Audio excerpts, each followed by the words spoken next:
Hello viewers, welcome to முக்குக்கு மனம் நாக்குக்கு ருசி சேனல். இன்றைக்கி நம்ம ரவை இட்லி பார்க்க போகிறோங்க. அதுக்கு சுவையான ஒரு சட்னி பார்க்க போகிறோம். இந்த ரவை இட்லிக்கு வந்துட்டு 4 கிளாஸ் ரவை எடுத்துகிட்டு 4 மணி நேரம் முன்னாடியே ஊற வச்சுக்கணும். உளுத்தம்பருப்பு 1 கிளாஸ் எடுத்துகிட்டு ஒரு 2 மணி நேரம் ஊற வச்சுக்கணும். உளுத்தம்பருப்பு அரைச்சிட்டு அந்த ரவையில் மிக்ஸ் பண்ணி கலக்கி வச்சிட்டோம்னா ஒரு 8-9 மணி நேரம் பர்மெண்டேஷன் பண்ணிக்கணுங்க.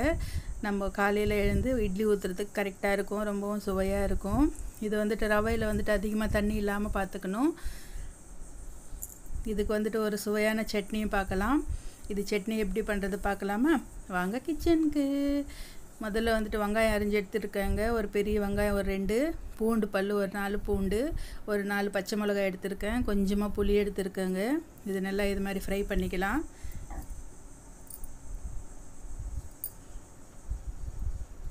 நல்லா பச்சை மணம் போகிற வரைக்கும் நல்லா ஃப்ரை பண்ணிக்கலாம். இதில் வந்து உடச்சி கடலை வந்துட்டு 1 கப் எடுத்துருக்கேங்க. இதையும் கொஞ்சமாக அந்த பச்சை மணம் போகிற வரைக்கும் ஃப்ரை பண்ணிக்கலாம்.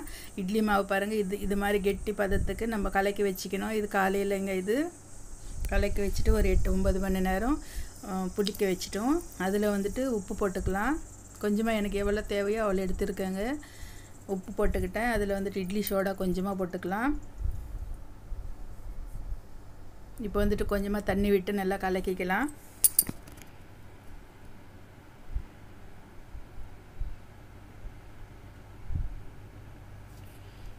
இப்போ வந்துட்டு நமக்கு அது ஐஸ்கிரீம் மாதிரி வரணுங்க. கொஞ்சம் கெட்டியாக இருந்தாலும் இட்லி கெட்டியாக வரும். கொஞ்சம் நிறைய தண்ணி விட்டுட்டாலும் கஞ்சி மாதிரி ஆகிடுங்க இட்லி. அதனால தண்ணி இந்த நேரத்தில் பார்த்து ஊற்றிக்கணும். இது வந்துட்டு இட்லி பிளேட்டுக்கு வந்துட்டு கொஞ்சம் எண்ணெய் தடவிக்கலாம். பாருங்கள், ஊற்றும்போது உங்களுக்கு தெரியும், நல்லா பஸ் பஸ்ஸுன்னு ஐஸ்கிரீம் மாதிரி இருக்குது பாருங்கள்.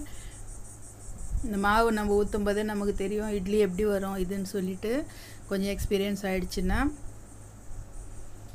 இப்போ வந்துட்டு ஒரு டிப்புங்க, இது மாதிரி நமக்கு தண்ணி கொதிச்சுக்கிட்டு இருக்கும்போது தான் இட்லி பிளேட் வைக்கணும். மாவு ஊற்றின இட்லி பிளேட்டு இட்லி பாத்திரத்துக்குள்ளே முன்னாடியே நம்ம தண்ணி சூடு வைக்காததுக்கு முன்னாடியே வச்சோம்னாலும் இட்லி சரியாக வராது. எல்லா பிளேட்லேயும் கொஞ்சமாக எண்ணெய் விட்டுக்கிட்டு இது மாதிரி தடவிட்டு இட்லி ஊற்றிக்கலாம். எண்ணெய் தடவுறதுனால நமக்கு பிளேட்டுக்கு வந்துட்டு இட்லி ஒட்டாமல் வருங்க.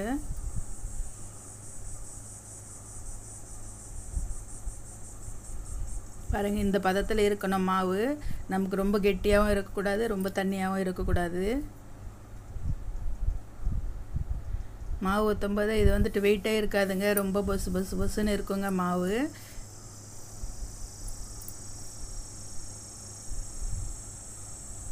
இப்போ வந்துட்டு இதுக்கு வந்துட்டு ஒரு 5 நிமிஷம் இது மாதிரி ஃபுல் ஃப்ளேம் இருக்கணுங்க.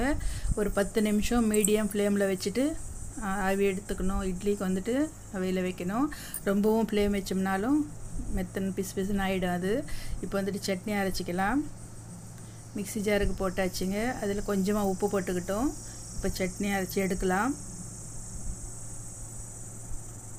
சில பேருக்கு வந்துட்டு இட்லி வந்துட்டு கஞ்சி மாதிரி ஆகிடும் இட்லி வைக்கும்போது, இட்லி குண்டான்லேயே. ஏன்னா அது ஃப்ளேம் அதிகமாக வச்சிட்டோம்னா அது மாதிரி ஆகிடும். நல்லா மீடியம் ஃப்ளேமில் வேக வச்சுக்கிட்டோம்னா பாருங்கள் எவ்வளோ நல்லா வந்திருக்கு பஸ்ஸுன்னு.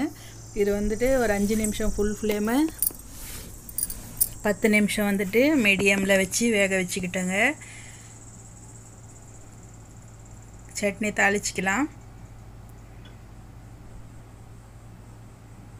தாளிப்புக்கு வந்துட்டு கடுகு, உளுத்தம்பருப்பு, கடலைப்பருப்பு, மிளகா, சீரகம் எடுத்துருக்கேங்க. இதை போட்டு நல்லா தாளிச்சிக்கலாம்.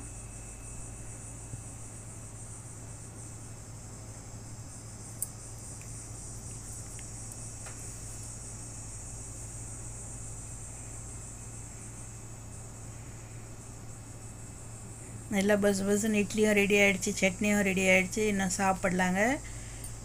முதல்ல வந்துட்டு இட்லி பிளேட்டில் வச்சுக்கிட்டேன்.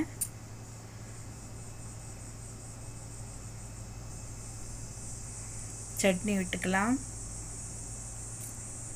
சட்னி நல்லா ஊற்றி சாப்பிட்லாங்க, ரொம்பவும் சுவையாக இருக்கும்.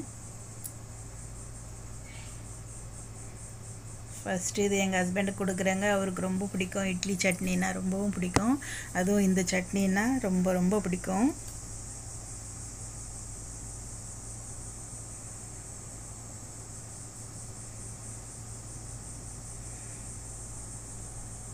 வச்சாச்சு இட்லி.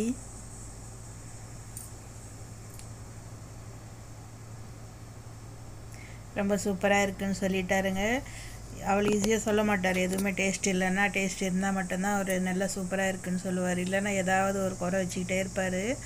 இன்றைக்கி வந்துட்டு ரொம்ப பிடிச்சிருக்கு. நீங்களும் இதே மாதிரி செஞ்சு பாருங்கள்.